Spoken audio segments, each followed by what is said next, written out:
Bonsoir, ici Angélie Narration et je vais vous conter une histoire pour vous endormir. La petite fille aux allumettes, un conte, des contes d'Andersen. Il faisait effroyablement froid, il neigeait depuis le matin, il faisait déjà sombre, le soir approchait, le soir du dernier jour de l'année. Au milieu des rafales, par ce froid glacial, une pauvre petite fille marchait dans la rue. Elle n'avait rien sur la tête, elle était pieds nus. Lorsqu'elle était sortie de chez elle le matin, elle avait eu de vieilles pantoufles, beaucoup trop grandes pour elle. Aussi les perdit-elle lorsqu'elle eut à se sauver devant une file de voitures. Les voitures passaient, elle chercha après ses chaussures, un méchant gamin s'enfuyait, emportant en riant l'une des pantoufles. L'autre avait été entièrement écrasée. Voilà la malheureuse enfant, n'ayant plus rien pour abriter ses pauvres petits petons. Dans son vieux tablier, elle portait des allumettes. Elle en tenait à la main un paquet. Mais, ce jour-là, veille du Nouvel An, tout le monde était affairé par cet affreux temps, personne ne s'arrêtait pour considérer l'air suppliant de la petite fille qui faisait pitié. La journée finissait, et elle n'avait pas encore vendu un seul paquet d'allumettes. Tremblante de froid et de faim, elle se traînait de rue en rue. Des flocons de neige couvraient sa longue chevelure blonde. De toutes les fenêtres brillaient des lumières. De presque toutes les maisons sortait une délicieuse odeur, celle de l'oie qu'on rôtissait pour le festin du soir. C'était la Saint-Sylvestre. Cela, oui, cela lui faisait arrêter ses pas errants. Enfin, après avoir, une dernière fois, offert en vain son paquet d'allumettes, l'enfant aperçoit une encoignure entre deux maisons, dont l'une dépassait un peu de l'autre. Harassée, elle s'y assit et s'y blottit, tirant à elle ses petits pieds. Mais elle grelotte et frissonne encore plus qu'avant, et cependant, elle n'ose rentrer chez elle. Elle n'y rapporterait pas la plus petite monnaie, et son père la battrait. L'enfant avait ses petites menottes toutes transies. « Si je prenais une allumette, se dit-elle, une seule pour réchauffer mes doigts. » C'est ce qu'elle fit. Quelle flamme merveilleuse c'était!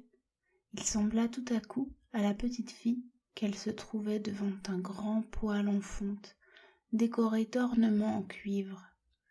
La petite allait étendre ses pieds pour les réchauffer, lorsque la petite flamme s'éteignit brusquement, le poêle disparut, et l'enfant restait là, tenant en main un petit morceau de bois à moitié brûlé. Elle frotta une seconde allumette.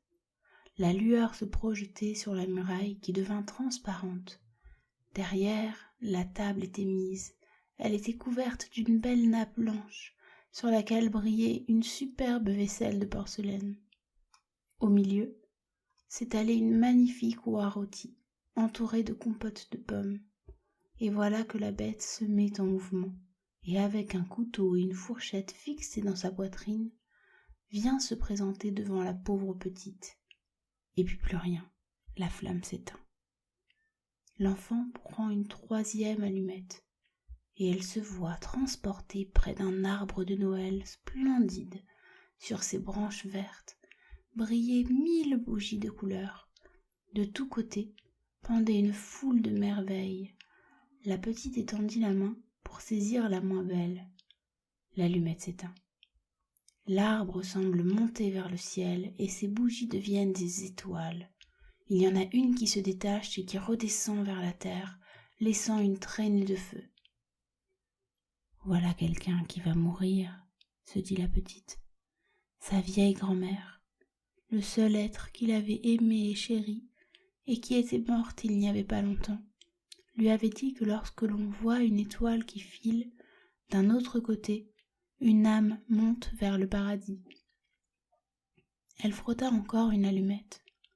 Une grande clarté se répandit, et devant l'enfant se tenait la vieille grand-mère. « Grand-mère » s'écria la petite. « Grand-mère, emmène-moi. Oh, tu vas me quitter quand l'allumette sera éteinte. Tu t'évanouiras comme le poêle si chaud, le superbe rôti d'oie, le splendide arbre de Noël.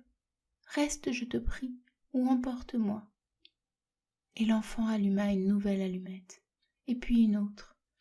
et enfin tout le paquet pour voir la bonne grand-mère le plus longtemps possible. La grand-mère prit la petite dans ses bras et la porta bien haut, en un lieu où il n'y avait plus ni de froid, ni de chagrin, ni de faim. C'était devant le trône de Dieu. Le lendemain matin, cependant, les passants trouvèrent dans l'encoignure le corps de la petite. Ses joues étaient rouges, elle semblait sourire. Elle était morte de froid pendant la nuit, qui avait apporté à tant d'autres des joies et des plaisirs. Elle tenait dans sa petite main, toute raidie, les restes brûlés d'un paquet d'allumettes. « Quelle sottise !» dit un sans-cœur. « Comment a-t-elle pu croire que cela la réchaufferait ?» D'autres versèrent des larmes sur l'enfant. C'est qu'ils ne savaient pas toutes les belles choses qu'elle avait vues pendant la nuit du Nouvel An. C'est qu'ils ignoraient que, si elle avait bien souffert, elle goûtait maintenant dans les bras de sa grand-mère la plus douce félicité. C'est la fin de l'histoire.